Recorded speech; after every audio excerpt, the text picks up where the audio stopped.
खुशियों भरी दीपावली, वो रात जब स्वयं भगवान श्री राम 14 वर्ष का वनवास काटकर वापस अपनी नगरी अयोध्या लौट रहे थे। जैसे जैसे वो अयोध्या की तरफ बढ़ रहे थे वैसे वैसे उन्हें दीपों से सजी हुई अयोध्या नजर आ रही थी, जो बेहद ही खूबसूरत लग रही थी।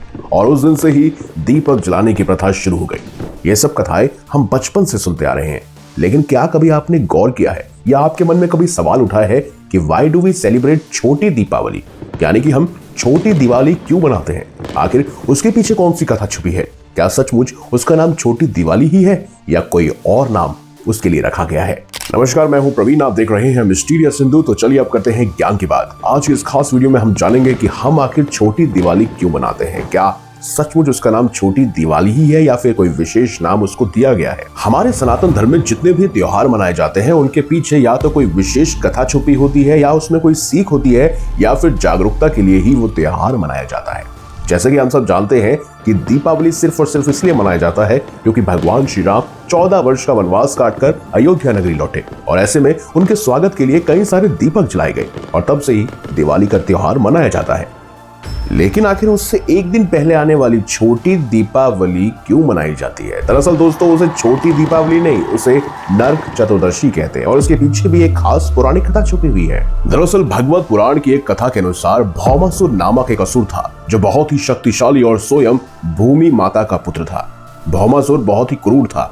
कहते हैं वो पशुओं से भी ज्यादा क्रूर माना जाता है और बहुत ज्यादा अधर्मी था और उसकी इसी प्रवृत्ति के कारण उसका नाम पड़ा नरकासुर। उसे भगवान ब्रह्मा की घनघोर तपस्या कर एक वरदान प्राप्त हुआ कि उसका वध केवल उसकी माता के हाथों से हो सकता है और अपनी इसी शक्ति के बलबूते पर वो बेहद ही विकराल रूप धारण कर तीनों लोकों में त्राही त्राही मचाने लगा। सभी देवता उससे भयभीत रहने लगे और अपने इसी घमंड से भरी हुई शक्ति के बलबूते पर उसने अपनी सेना के साथ मिलकर इंद्रलोक पर आक्रमण किया, जहां पर उसने इंद्र को परास्त कर दिया और बहुत से देवताओं और ब्राह्मणों का वध किया।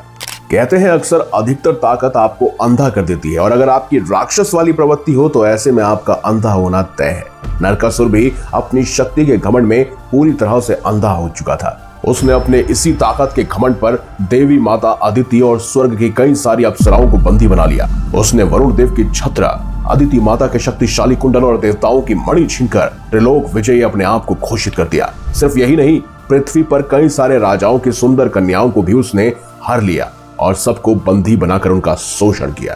कहते हैं उसने लगभग 16,000 से अधिक कन्याओं को बंदी बना लिया था। ऐसे में देवराज इंद्र स्वयं भगवान श्री कृष्ण और माता सत्यभामा के पास पहुंचे। उन्होंने उन्हें सारा वृतांत बताया। जब माता सत्यभामा ने सुना कि 16,000 से अधिक कन्याओं को उसने बंदी बनाया है, ऐसे में गरुड़ पर सवार भगवान श्री कृष्ण और माता सत्यभामा उससे युद्ध करने के लिए निकल पड़े। उसके राज्य पर पहुंचकर उन्होंने नरकासुर को युद्ध की चुनौती दी। अब ऐसे में नरकासुर भी युद्ध के लिए तैयार हुआ और भगवान श्री कृष्ण, माता सत्यभामा और नरकासुर के बीच एक घनघोर युद्ध हुआ। दोनों तरफ से कई शक्तिशाली दिव्यास्त्रों का संधान किया गया।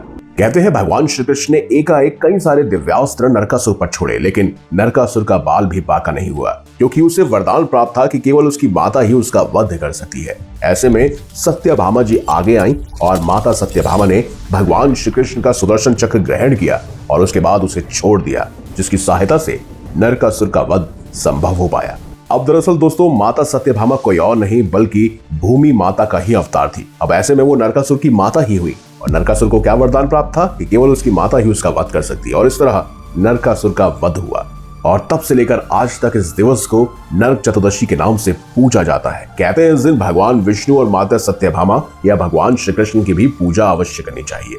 सिर्फ यही नहीं दोस्तों, इस दिन बहुत सारे अलौकिक और दैव्य कार्य भी हुए थे। कहते हैं इस दिन भगवान श्री राम के भक्त स्वयं हनुमान जी का भी जन्म हुआ था। इसके अलावा कहते हैं कि भगवान विष्णु ने जो वामन अवतार लिया था, उन्होंने इसी दिन राजा बलि से 3 पग भूमि दान में मांगी थी। तो दोस्तों, अगर अगली बार आपसे कोई पूछे कि आखिर हम छोटी दीपावली क्यों मनाते हैं, तो उसे सबसे पहले करेक्ट कीजिएगा कि वो छोटी दीपावली नहीं बल्कि नरक चतुर्दशी है। और साथ ही साथ अगर उसे ना पता हो कि क्यों मनाई जाती है तो उसे ये वीडियो जरूर दिखाइएगा। अगर आपको हमारी ये खास जानकारी या वीडियो अच्छी लगी है तो इसे लाइक कीजिए, हमारे चैनल को सब्सक्राइब कीजिए और ज्यादा से ज्यादा शेयर भी कीजिए। तो मिलेंगे अगली बार एक नई खास वीडियो के साथ। तब तक देखते रहिए संपूर्ण ज्ञान का केंद्र बिंदु मिस्टीरियस हिंदू।